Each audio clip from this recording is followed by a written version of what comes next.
ಇದು ನಮ್ಮ ಇಲಾಖೆಯನ್ನು ಹೆಚ್ಚು ಜನಸ್ನೇಹಿಯಾಗಿಸುವ ನಿಟ್ಟಿನಲ್ಲಿ ನಮ್ಮ ಪ್ರಯತ್ನ.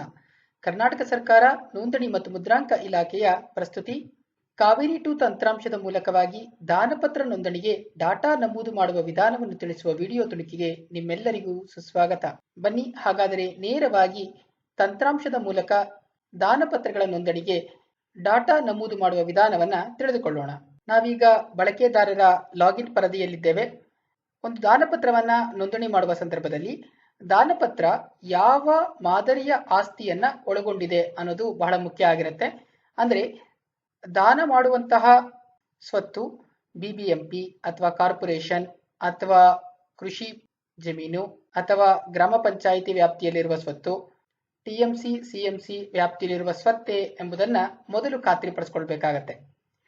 ಈಗ ನಾವು ದಾನಪತ್ರದಲ್ಲಿ ಕೃಷಿ ಜಮೀನಿಗೆ ಸಂಬಂಧಪಟ್ಟಂತೆ ಯಾವ ರೀತಿ ಡೇಟಾ ನಮೂದನ್ನ ಮಾಡಿಕೊಳ್ಬೇಕು ಅನ್ನೋದನ್ನ ತಿಳಿದುಕೊಳ್ಳೋಣ. ನಾನೀಗ ಬಳಕೆದಾರರ ಮುಖಪುಟದಲ್ಲಿದ್ದೇನೆ. ಇದರಲ್ಲಿ ಸ್ಟಾರ್ಟ್ ನ್ಯೂ ಅಪ್ಲಿಕೇಶನ್ ಅಂತ ಇದೆ, ಅದನ್ನ ಕ್ಲಿಕ್ ಮಾಡ್ತಾ ಇದ್ದೇನೆ.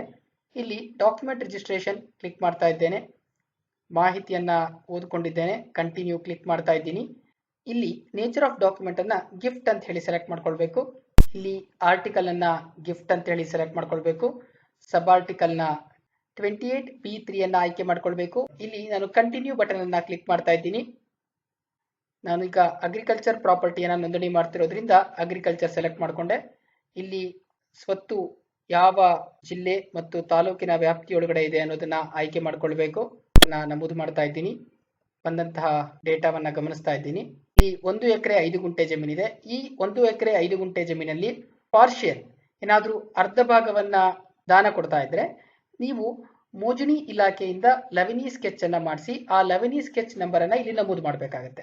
ನಾನಿಲ್ಲಿ ಪೂರ್ಣ ಪ್ರಮಾಣದ ವಿಸ್ತೀರ್ಣವನ್ನ ದಾನ ಮಾಡ್ತಿರೋದ್ರಿಂದ ನಾನಿಲ್ಲಿ 1 ಎಕರೆ 5 ಗುಂಟೆ ಜಮೀನು ಪೂರ್ಣ ಪ್ರಮಾಣ ಅಂತ ಹೇಳಿ ಫುಲ್ ಎಕ್ಸ್ಟೆಂಟ್ ಅಂತ ಆಯ್ಕೆ ಮಾಡ್ಕೊಂಡಿದ್ದೀನಿ.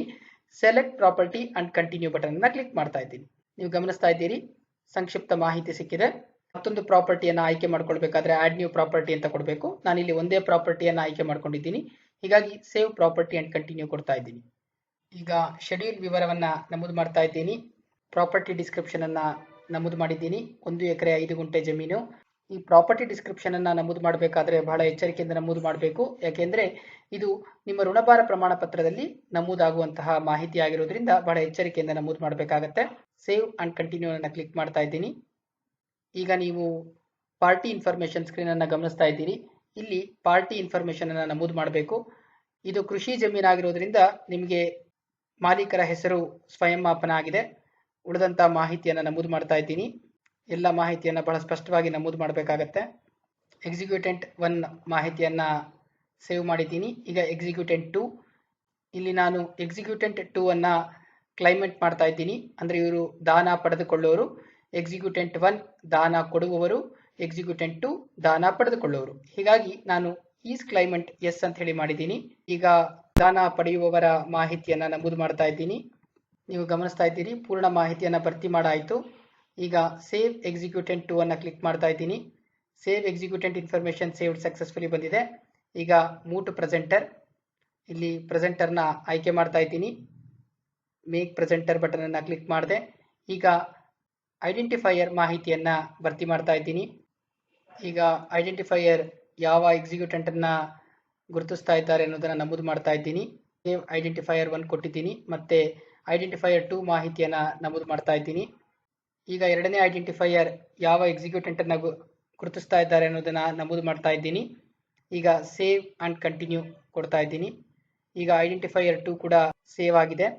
ಈ ಪರದೆಯಲ್ಲಿ ಈ ಪ್ರಾಪರ್ಟಿ ಯಾರಿಗೆ ಅಲೋಕೇಟ್ ಆಗತ್ತೆ, ಯಾರು ದಾನ ತೆಗೆದುಕೊಳ್ತಾ ಇದ್ದಾರೆ ಅವರ ಹೆಸರನ್ನ ಇಲ್ಲಿ ಸೆಲೆಕ್ಟ್ ಮಾಡ್ಕೊಳ್ಬೇಕು. ಸೆಲೆಕ್ಟ್ ಮಾಡಿಕೊಂಡು ಸೇವ್ ಅಂಡ್ ಕಂಟಿನ್ಯೂ ಬಟನ್ ಅನ್ನ ಕ್ಲಿಕ್ ಮಾಡಬೇಕು. ಇದಕ್ಕೆ ಮಾರ್ಕೆಟ್ ವ್ಯಾಲ್ಯೂಯೇಷನ್ ಇರೋದಿಲ್ಲ, ಯಾಕೆಂದ್ರೆ ಇದು ಒಂದೇ ಕುಟುಂಬದಲ್ಲಿ ಆಗ್ತಾ ಇರತಕ್ಕಂತಹ ದಾನ ಆಗಿರೋದ್ರಿಂದ ಇಲ್ಲಿ ಮಾರ್ಕೆಟ್ ವ್ಯಾಲ್ಯೂಯೇಷನ್ ಬರೋದಿಲ್ಲ. ಔಟ್ ಆಫ್ ದಿ ಫ್ಯಾಮಿಲಿ ಏನಾದ್ರೂ ದಾನ ಆಗ್ತಿದ್ರೆ ಇಲ್ಲಿ ಮಾರ್ಕೆಟ್ ವ್ಯಾಲ್ಯೂಯೇಷನ್ ಅನ್ನ ಮಾಡಬೇಕಾಗತ್ತೆ. ಕಂಟಿನ್ಯೂ ಬಟನ್ ಅನ್ನ ಕ್ಲಿಕ್ ಮಾಡ್ತಾ ಇದ್ದೀನಿ. ಈಗ ಗಿಫ್ಟ್ ನ ಸ್ಟಾಂಪ್ ಆರ್ಟಿಕಲ್ ಮತ್ತು ಸಬ್ ಆರ್ಟಿಕಲ್ ಕಾಣಿಸ್ತಾ ಇದೆ. ಸೇವ್ ಅಂಡ್ ಕಂಟಿನ್ಯೂ ಬಟನ್ ಅನ್ನ ಕ್ಲಿಕ್ ಮಾಡ್ತಾ ಇದ್ದೀನಿ. ಕ್ಲಿಕ್ ಮಾಡಿ ದಸ್ತಾವೇಜು ಎಷ್ಟು ಪುಟ ಇದೆ ಅನ್ನೋದನ್ನ ಆಯ್ಕೆ ಮಾಡ್ಕೋತಾ ಇದ್ದೀನಿ. ಕ್ಯಾಲ್ಕುಲೇಟ್ ಬಟನ್ ಅನ್ನ ಕ್ಲಿಕ್ ಮಾಡಿದ್ದೀನಿ. ನೋಡಿ, ಗವರ್ಮೆಂಟ್ ಡ್ಯೂಟಿ 1000 ರೂಪಾಯಿ ಬಂದಿದೆ. ಸರ್ಚ್ ಚಾರ್ಜ್ 30 ರೂಪಾಯಿ, ಸೆಸ್ ವ್ಯಾಲ್ಯೂ 100 ರೂಪೀಸ್ ಬಂದಿದೆ.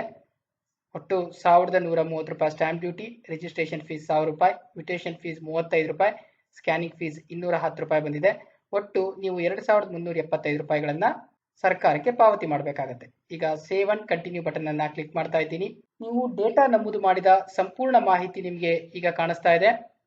ಶೆಡ್ಯೂಲ್ ವಿವರಗಳ ಕಾಣಿಸ್ತಾ ಇದೆ, ಪಾರ್ಟಿ ಡೀಟೇಲ್ಸ್ ಕಾಣಿಸ್ತಾ ಇದೆ, ಕ್ಲೈಮೆಂಟ್ ಯಾರು, ಎಕ್ಸಿಕ್ಯೂಟೆಂಟ್ ಯಾರು ಮತ್ತು ಐಡೆಂಟಿಫೈಯರ್ 1 ಮತ್ತು 2 ಯಾರಿದ್ದಾರೆ ಗೊತ್ತಾಗ್ತಿದೆ. ಫೀಸ್ ಟೇಬಲ್ಸ್ ನಿಮಗೆ ಕಾಣಿಸ್ತಾ ಇದೆ. ಇಲ್ಲಿ ನೀವು ಎಕ್ಸಿಕ್ಯೂಷನ್ ಡೇಟ್ ಅನ್ನ ನಮೂದು ಮಾಡಬೇಕಾಗತ್ತೆ. ಹಾಗೆ ದಸ್ತಾವೇಜಿನ ಕರಡು ಪ್ರತಿಯನ್ನ ಅಪ್ಲೋಡ್ ಮಾಡಬೇಕಾಗತ್ತೆ. ನಂತರ ಎನ್ಕ್ಲೋಜರ್ಸ್ನ ಸ್ಕ್ಯಾನ್ ಮಾಡಿ ಅಪ್ಲೋಡ್ ಮಾಡ್ತಾ ಇದ್ದೀನಿ. ಅದಾದ ನಂತರ ಯಾವ ಉಪನೋಂದಣಾಧಿಕಾರಿ ಕಚೇರಿ ವ್ಯಾಪ್ತಿಗೆ ಬರುತ್ತೆ ಅನ್ನೋದು ನಿಮಗೆ ಕಾಣಿಸುತ್ತೆ. ಅದನ್ನು ಸೆಲೆಕ್ಟ್ ಮಾಡಿಕೊಂಡು ಡಿಕ್ಲರೇಷನ್ ಕಾಣಿಸ್ತಾ ಇದೆ, ಅದನ್ನ ಇಲ್ಲಿ ಟಿಕ್ ಮಾಡಿದ ನಂತರ ನೀವು ಪ್ರಿಂಟ್ ತಗೊಳ್ಬಹುದು. ಇದನ್ನ ಮತ್ತೊಮ್ಮೆ ನೀವು ಹಾರ್ಡ್ ಕಾಪಿಯ ಜೊತೆಗೆ ನಮೂದು ಮಾಡಿರ್ತಕ್ಕಂತಹ ಡೇಟಾ ಸರಿಯಾಗಿದೆಯಾ ಇದೆಲ್ಲವನ್ನ ನೀವು ಗಮನಿಸ್ಕೊಳ್ಬೇಕಾಗತ್ತೆ. ಗಮನಿಸ್ಕೊಂಡ ನಂತರ ನೀವು ಅಗ್ರಿ ಅಂಡ್ ಸಬ್ಮಿಟ್ ಬಟನ್ ಅನ್ನ ಕ್ಲಿಕ್ ಮಾಡಬೇಕಾಗತ್ತೆ. ಈ ವಿಡಿಯೋ ತುಣುಕಿನ ಮೂಲಕ ಕೃಷಿ ಸಂಬಂಧಿತ ಸ್ವತ್ತುಗಳ ದಾನ ಪತ್ರವನ್ನ ಯಾವ ರೀತಿ ಡೇಟಾ ನಮೂದು ಮಾಡಬೇಕು ಅನ್ನೋದನ್ನ ತಿಳಿಸಿಕೊಡುವಂತಹ ಪ್ರಯತ್ನ ಮಾಡಿದ್ದೇವೆ. ಎಲ್ಲರಿಗೂ ಧನ್ಯವಾದಗಳು.